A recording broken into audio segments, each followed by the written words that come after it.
ভাই সিএসকের Facebook page থেকে মানে অফিসিয়াল ফেসবুক পেজ থেকে একটি পোস্ট করা হচ্ছে যেখানে বলা হচ্ছে হু উইল বি জাদুস টুইন অলরাউন্ডার, এবং এইটা নিয়ে কিন্তু সোশ্যাল মিডিয়া একদম জ্বর বয়ে যাচ্ছে। মানে রবীন্দ্র জাদেজার সাথে কে টুইন অলরাউন্ডার হতে পারে সেটা নিয়ে কিন্তু একটি পোস্ট করা হয়েছে, এবং আমরা সবাই কিন্তু ছবিটি দেখে একদম কনফার্ম এটা হলো সাকিব আল হাসান।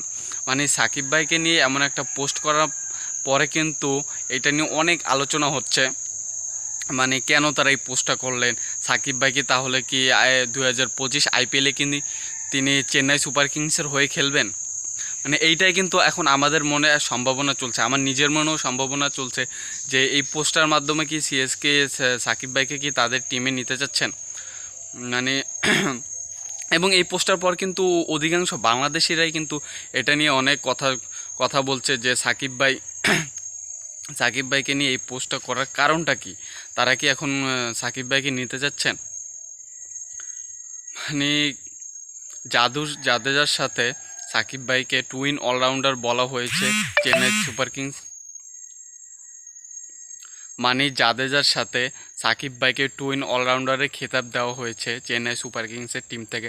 আমরা জানি যে রবীন্দ্র জাদেজা কিন্তু খুবই অসাধারণ একজন প্লেয়ার, এবং তিনি কিন্তু অসাধারণ একজন অলরাউন্ডারও, এবং তিনি কিন্তু চেন্নাইকে সম্ভবত আমার যতটুকু মনে পড়ছে 2022 আইপিএল হয়তো জিতিয়েছিল।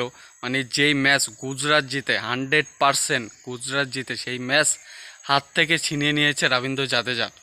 মানে 2 বলে লাগতো 10 রান, সেই প্রথম বলে 6, পরের বলে 4। মানে এটা কেউ ভাবতেও পারেনি যে গুজরাট টাইটান যেইভাবে খেলা দেখাচ্ছিল, ফার্স্ট সিজনে তারা নেমে চ্যাম্পিয়ন হয়ে গিয়েছে, এবং সেকেন্ড সিজনেও তো তারা কিন্তু একদম ফাইনালে চলে গিয়েছে।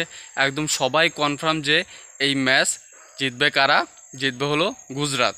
এবং সেইখানে কিন্তু লাস্ট ওভারে কিন্তু মোহিত শর্মা কিন্তু খুবই অসাধারণ বল করছিল, ইয়র্কারের পর ইয়র্কার। সেই জায়গা থেকে রবীন্দ্র জাদেজা সেইখান থেকে মানে যেটা কেউ আশাও করেনি যে চেন্নাই ম্যাচ জিতবে, সেইখান থেকে জাদেজা প্রথম বলে ছক্কা মেরে এবং পরের বলে 4 মেরে ম্যাচটা কিন্তু জিতিয়ে দিয়েছেন। তো এইটা বলার পর আমার একটা কথা মনে পড়ে গেল যে গৌতম গম্ভীর বলেছিল না যে ধোনিকে এক ছক্কা নে ওয়ার্ল্ড কাপ নিয়ে জিতায়া। মানে আমি এইখানে বলবো ওই এক ছক্কা নে চেন্নাই কো আইপিএল জিতা দিয়া 2022 का।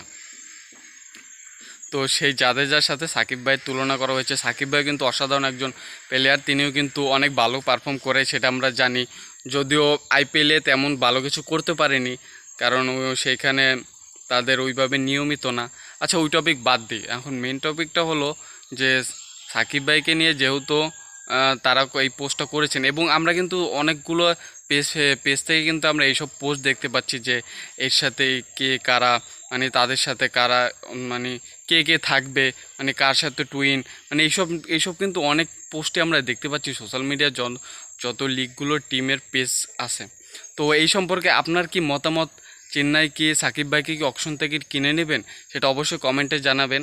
এবং আমারও চোখ থাকবে 2024 আর 25 তারিখ হয়তো আইপিএলের অকশন, আমারও চোখ থাকবে যে এইবারের আইপিএলে সবচেয়ে দামি প্লেয়ার কে হয়। এবং বাংলাদেশে যে প্লেয়ার আছে 13 জন নাম লিখেছিল, কিন্তু 12 জনকে সিলেক্ট করা হয়েছে।